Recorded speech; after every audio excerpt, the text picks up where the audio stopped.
స్వాతంత్ర్యం వచ్చినప్పటి నుంచి ఇప్పటి వరకు ప్రభుత్వ అధికారుల లెక్కల ప్రకారం 100 ఎకరాలకు పైగా ఉప్పాడ గ్రామ భూమి సముద్ర కోతకు గురైందని జిల్లా అధికారులు చెబుతున్నారు. ఇక తీర ప్రాంత కోతను అరికట్టకపోతే భవిష్యత్తులో ఉప్పాడ గ్రామస్తులు అనేక సమస్యలు చవిచూస్తారని మారిటైమ్ బోర్డు సముద్ర అధ్యయన శాస్త్ర నిపుణులు హెచ్చరిస్తున్నారు. ఈ తీర ప్రాంతం అంతా కోతకు గురవుతుంది సార్. ఈ ఉప్పాడ ప్రాంతం కోతకు గురవుతుంది. మన పవన్ కళ్యాణ్ గారు అది పరిశీలించడం జరిగింది. సముద్రం కోతకు గురవుతోంది. మన తీర ప్రాంతం అంతా ఖచ్చితంగా మన తీర ప్రాంతాన్ని కోతను ఆపు చేయొచ్చు. దానికి కావాల్సింది ఏంటంటే మనకు చక్కటి నిధులు కావాలి.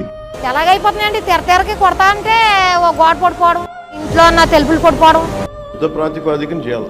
ఫస్ట్ మొదలు పెట్టడం మన ఈ కోతకు గురవుతుంది చేస్తాం. లోకల్ మేనిఫెస్టోలో రాగానే సంవత్సరం లోపు దీనికి పరిష్కార మార్గం కనుక్కోను. రాగానే 1-2-3 నెలలు రాగానే ఫస్ట్ ఇప్పుడే కనుక్కుంటా ఉంటాను. ప్రతి సమస్యని డాక్యుమెంట్ చేయించండి. ఇది మీరు బలంగా చెప్పేసండి, పరిష్కార మార్గం కనుక్కోండి.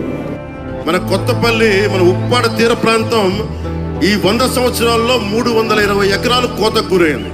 ప్రతి సంవత్సరానికి కొంత కోతకు గురవుతా ఉంది. మన ఉప్పిన సినిమాలో వచ్చిన ఇల్లు కూడా ఈ రోజున కోతకు గురై వెళ్ళిపోయింది. పక్కన హౌస్ కట్టి ఉప్పుల సినిమాలో షూటింగ్ తీసుకున్నారు. అది కాస్త పోయిన తర్వాత మించుగా 400 ఇళ్ళు సముద్రంలో కలిసిపోయింది. మన రీసెంట్ గా ఉప్పుని సినిమా కూడా తీశారు.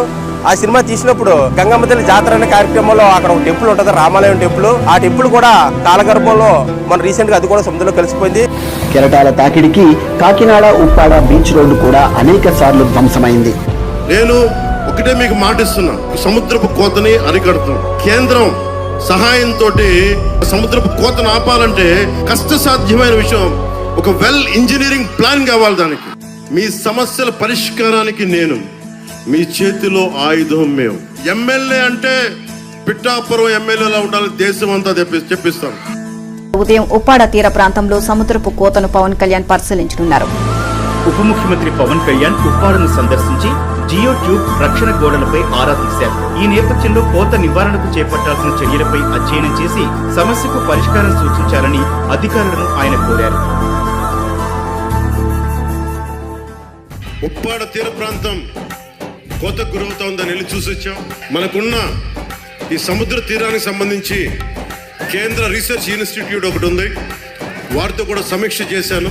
సరిగ్గా 18 నెలల లోపు తీరం కోతకు గురయ్యేది ఆపి ఆ తీర ప్రాంతంలో దాదాపు వేలాది ఉద్యోగాలు వచ్చేలాగా ఒక ప్రణాళిక చేస్తున్నాం. పవన్ కళ్యాణ్ పైనే సముద్రం అంతా ఆశ.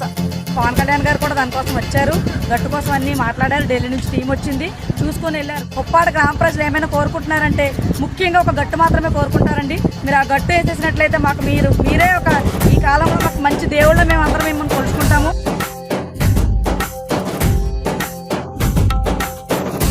ఉప్పాడ ప్రాంతం ఏదైతే కోతకు గురవుతుందో ఆ ప్రాంతాన్ని పవన్ కళ్యాణ్ గారు మాత్రమే కాపాడగలుగుతారు అనే స్థాయికి ఈరోజు దాదాపు 323 కోట్ల రూపాయల నిధులను శాంక్షన్ చేసినట్టుగా తెలుస్తుంది. ఆశయమే తమ ఆశ అని తమ కోసమని తెలిసా, నువ్వు లక్ష్యమని తమ రక్షమని నినదించేరా. పదర పదర పదర నిగతముకు కొత్త జననమిదిరా, నీ ఎత్తుకు తగిన లోతు ఇది తొలుపు నాది గది తలుపు తెరిచి పదరా.